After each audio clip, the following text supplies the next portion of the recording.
All right, welcome back. And like we said, we're looking at the playlist economy. Who decides what we listen to? Like we know, the conversation is really about the listeners, and the world is changing, and tech is really taking over how we listen to music. It's almost like there are people behind the scenes who are aggressively curating the listener's consciousness to really position them to listen to a certain kind of thing. And you also have the algorithm. Our guest is Tony Lawrence. He is known as Snozy, media exec, producer, sound engineer with over 27 years of experience in Nigerian media and entertainment industry, experience course programming, audio production, talent development, and he also has an understanding of audience engagement on how music gets discovered and what people actually want to listen to and will listen to. Welcome to the show.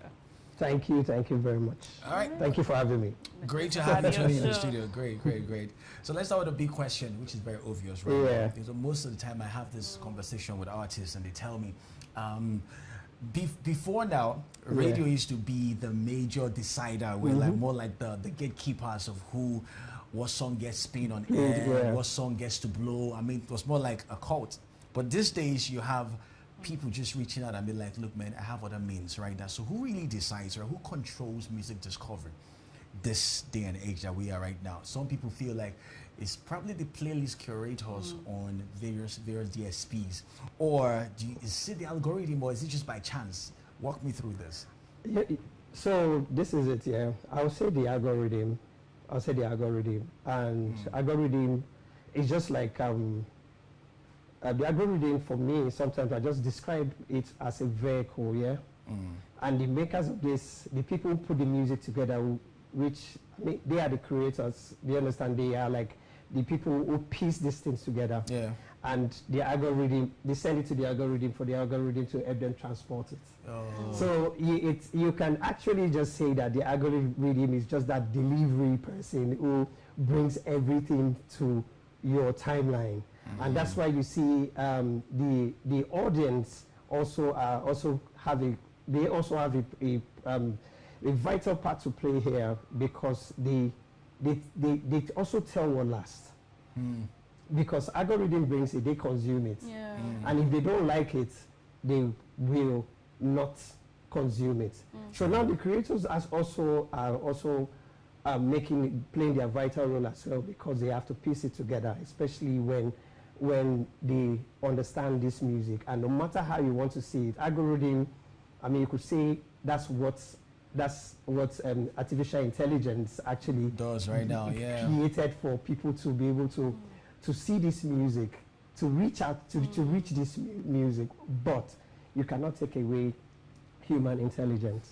Do you understand? Which before artificial intelligence, there are humans behind who piece this thing together, and they have the feeling and the emotions, knowing the fact that this song will get to a particular listeners. So one of the part of the playlist, I mean, people have said that playlists have now become a very strong form of determining. Do you think it has become like a strong form of determining making a song or an artist's career, breaking or making an artist's career? Yeah, playlists has a powerful influence. I'll say that anytime, any day. Playlist has that powerful influence. Why? I'll use myself for example. Back in the days, we were like the Spotify back in the days. I tell you. We were like the Spotify. So sometimes we tell Abu Ventures, the Afro Bears, we just tell them, oh, Oga, we've made this album. Come hear this album. Come hear this album. And we say, Snow. Okay, will they come your studio? So we create these things for them to come and listen. It's just that's also the work of what a creator does, which create this playlist. This playlist brings the music faster to you. And also playlist allows you to understand the emotions and the feel around what they put together. Do you understand? Algorithm sometimes might just bring something to your face. If you don't like it, maybe you swipe it. You might swipe it to the left. Do you understand? But playlists, when a good playlist is done, trust me, it will bring the music faster to the audience. Nice. I love that part. Great. So let's talk about sporting a potential hit right now. Yeah. So like you said, back in the days, you could literally just listen to a song and just say, oh, this song has got something. But these days, it's the ball game is different. Yeah. So you can just see people vibing to a song. You might not like it initially, but you're like, okay, since they're all vibing to this song, it's actually a great song. And you like, I for one, I don't really like Portable songs. But Yes. when I see people vibing to it, I'm like, okay. So to That's you what now, so how do you spot, all right, what makes you stop and say, man, this song has got something. There's a hit in here. First of all, the way I rate music is different. So I rate music based on different angles. I see from the producer angle, I see it from the artist angle, and I also see it from the songwriting angle. Do you understand? So when a song has a potential hit, and sometimes a portable song that takes over the nation, for example, there is something that's bind that song together, and which is there's a culture behind, there's a cultural, I would say cultural feeling or context behind or surrounding that song that makes that song what you want to listen again. Trust me, don't forget, it's not all about you. I can make you love a song. Sometimes, okay, let me use this for example. Back in the days when I had to work with this Konga. Yeah. We did that song, and that song wasn't something for people to. You know, this was people back in the days. You understand? Yeah. I remember Elijah called me one day. Elijah told me, he said, "Snow, oh Mona, my wife make me love this song." Do you understand? Yeah. That's what a song. Different things makes a song a hit. Cultural makes a cultural feel in a song can actually as well make a song a hit. Not only Portable, you can also see it in Charlie Poppy's song. Yeah. Charlie Poppy, before that song became what it is today, you could around what Charlie Poppy was creating. I was telling people that time, the boy was creating a cultural movement that makes you want to reckon and listen to him. Yeah. Do you understand? That's why when it comes to that vibe, everybody fell in love with it. Okay. Yeah. So realistically, for an independent artist with no connection, can they honestly blow in an industry or get playlisted? What are the possibilities, of really getting playlisted? For independent artists, I think one of the things that can make you get to that height is how did you create your song? Okay. How the song is structured. Another thing is, some independent artists, what they do is some of them are lazy. They don't know how to build a community before they release a song. Do you understand? Sometimes there's what they call pre-release. You create a movement. Do you understand? Before you release a song. And when you release, sometimes you can release a song without even the help. You don't need the help of a record label, or even the radio. Do you understand? All you just need, within your space, you can create a movement. Thank God this is coming up. There's a guy I saw yesterday who was sitting down and this guy played his music. Yes, the music was good, but there's something that caught my attention. This guy said that I don't have an official video for it, I don't have an official video for it, but I have little moments of videos that I'm using to create engagement. So you don't sit down and wait for people to come and tell you, oh, I have a good music. Now, having a good music is something. How to go about it yourself first before you even, the algorithm comes to play, or the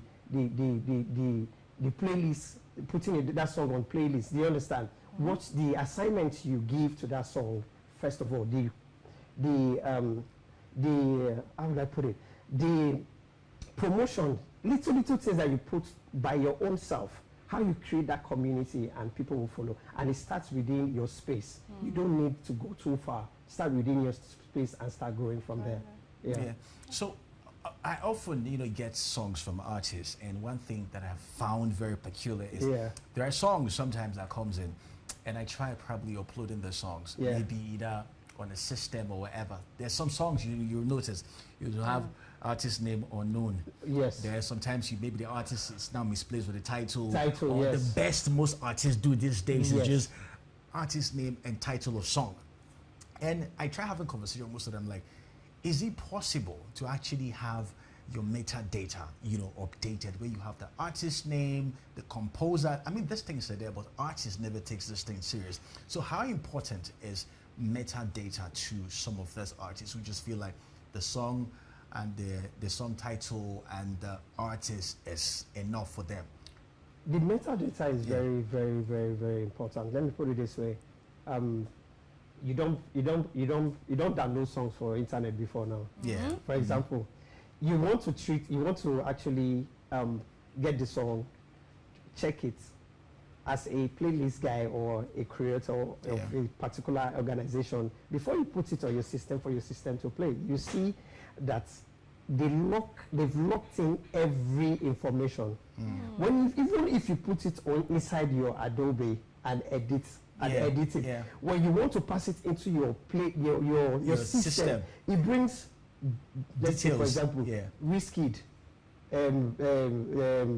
Ojo Elegba, exactly, what was the record label? EME. This one, songwriter, it brings in all the information, and that alone gives your work a bit of just a lot of credibility. Of course, the fact that you've put in work, you've locked in what they call data, and also these things also, don't get me wrong, they also get your song to a particular point where you don't even believe that your song can actually get to. Do you understand? With such information, trust me. So that's it. Actually, it helps a lot. So what's the fine line between legitimate means of pushing your music and people also kind of paying to be discovered?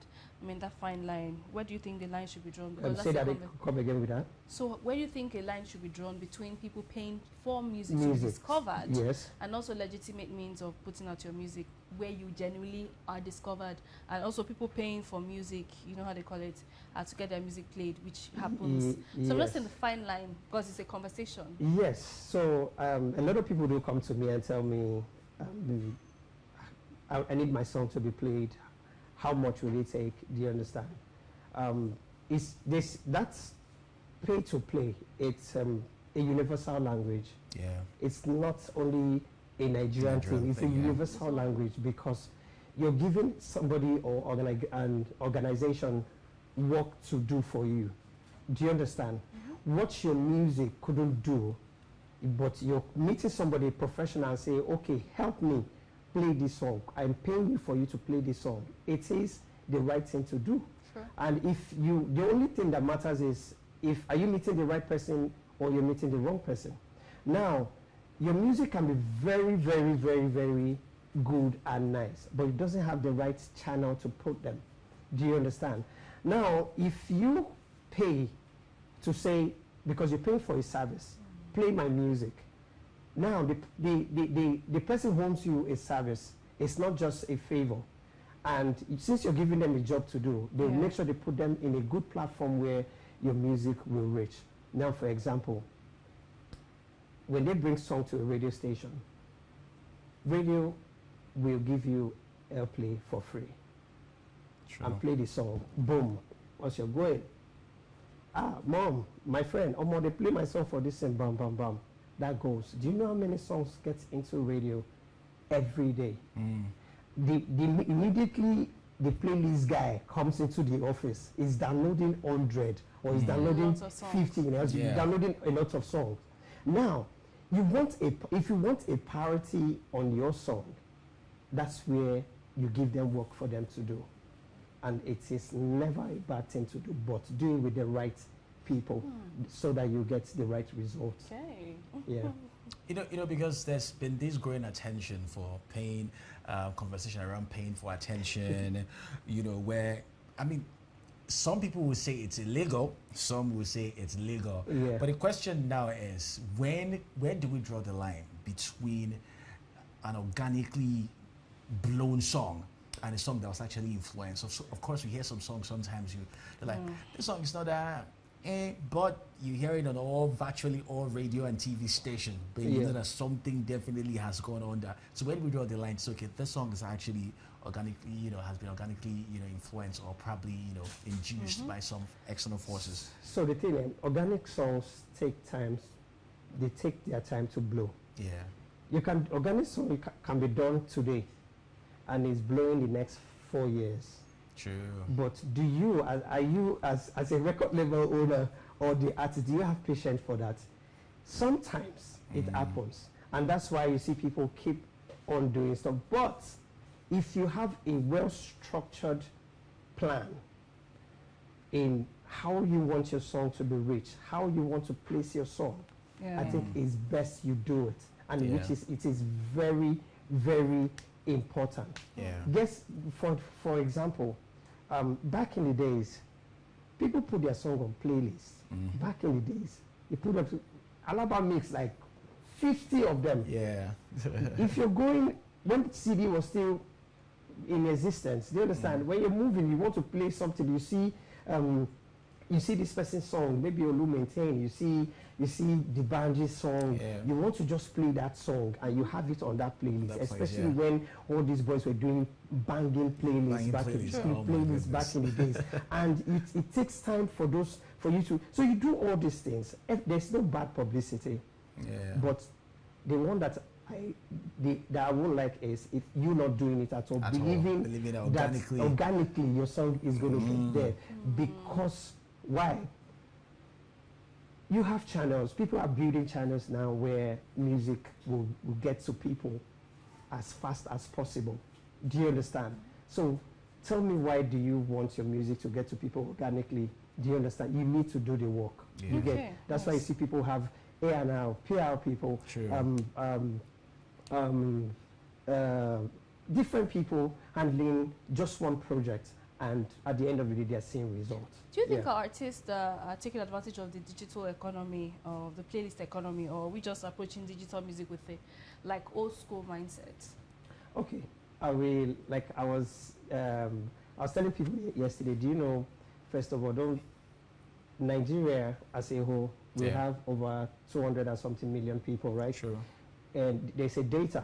I don't know. Maybe you can go and find out. Yeah. So let you know. They say data that says we have over 107 million people who consume music digitally. Do you understand? YouTube, across all social media platforms, and we have over 128 million people without the internet. Wow. Do you understand? Okay. So you can actually draw your conclusion. Conclusion from there. Do you understand? Because whether you like it or not, there's nothing like old school. You have to come back. You have to follow trends. Do you understand? And that's why people who have done, maybe let's say for example 30 years in the game. I remember Sonny Neji one time. I was, in my career, I was fast rising. I was one of the best mixing engineer back in the days. Yeah. Do you understand? And one day Sonny Neji called me. I went to his studio. He was like, I need somebody younger to mix my song. Why did Sonny Neji do that? Because he wanted to have a younger feel. Back in the days, you have producer produce one song 132 times. I tell you. The artist will go and come back. I don't like the way I'm doing. This thing is sounding funny. This thing is sounding not my best. This thing is going up. But see what these boys are doing right now. Exactly. I tell you, there's one software we're using back in the days called Alien. Alien was a software that is serving as AI today. Exactly. We're doing, bring your voice, I'll put your voice, drive your voice inside, type the lyrics, and then we'll bring out a song for you. This, I'm talking about 2001, 2002. Wow. Do you understand? That's when I tell people. Do you understand? When it comes, so thank God, I used to be like, I was, apart from my uncle who taught us Pro Tools when we were growing up, I also was one of those Pro Tools engineers in the country that started using those softwares that can do magic. Do you understand? And you will see it. If you don't follow the trend, trust me, you're going to lag behind. Yeah. Okay. I guess the future of AI, of music and playlisting is definitely great. What do you say as the future, as wrap up the segment of the show? The future of AI? The AI with playlisting and the playlist economy. So basically, How does it look like? AI can do everything. Everything, Yeah. yes. And it's also, there are also the playlists Yes. on various Mhm. I'm platforms. talking of the human Yeah. creator part. So the how they human fit creator in right for now, people. Yeah. how do they fit in? Because when the AI takes over, because AI can actually playlist, get you some curated. So there's no fear. There's no fear. There's no fear. AI cannot, like I tell people, AI cannot totally take over. Like I'll say it anytime, AI cannot take over totally. AI can only help us can only stand as a movement for us, as a delivery vehicle for us. But the playlist guys and the creators and people who determines your you see, the playlist guy, they determine your emotions. They know the next thing that you want to hear. But the thing AI does is AI is just bringing things all at once to your face. And you know, we can be talking about trousers now. AI will just give us different trousers or different, or we are talking about phone. It's giving us different. But it doesn't even, it can't tell the kind of phone we want to use. Exactly, yeah. But the creators and the playlist guys, what they do is they are the ones who they can tell through the culture, through culture, to tell what you want to hear, what you can hear next. Do you understand? True. That's why the DJs stand in that position. So no matter how you want to put AI music, let AI play from now to tomorrow. AI cannot select that music in a way that will move you, the way a DJ will come. Let me give you this example. Sorry, shout out to DSF. Fantastic DJ. She's one of the female DJ that I love so much. Yeah. And trust me, we are not friends. Yeah, we are not friends. In short, I've never seen her one-on-one before. Yeah. Now, I just saw something that caught my attention, and I went to her social media. I said, I love this set. You know what happened? She started a show in London. She started a show with like old school instrumental only. And in 5 seconds, the whole place was just out of control. Do you understand? That is human intelligence. Exactly, yeah. True. If you run AI there, AI will just go and look at Afrobeat and the crowd, the people, what they want. They can even this will just give you. Maybe that time you don't have you're not in the mood to listen to Chris Brown, for example, and AI is bringing Chris Brown. Wait till 1 year, maybe you just 1 year one Naira Marley song, or you just 1 year one. Do you understand? At that particular time, because you know you're buzzing already. You're in a space where there is crowd. But he went through that. This year, use human intelligence and do what and give people what people want. So there's no fear when it comes to the future, what AI can do and what and what the playlist guys or the creators or the people who do music distributions and all these things could do in this in the industry. We need to wrap up this segment. We still have you on trending. Thank you so much, Tozi. You really explained it to us. By the end of the day, one is competing, but they have to coexist in the best way possible. They have to coexist. They have to coexist. But we'll take a quick break. When we come back, we have more trending stories. We'll get into trending. Stay with us.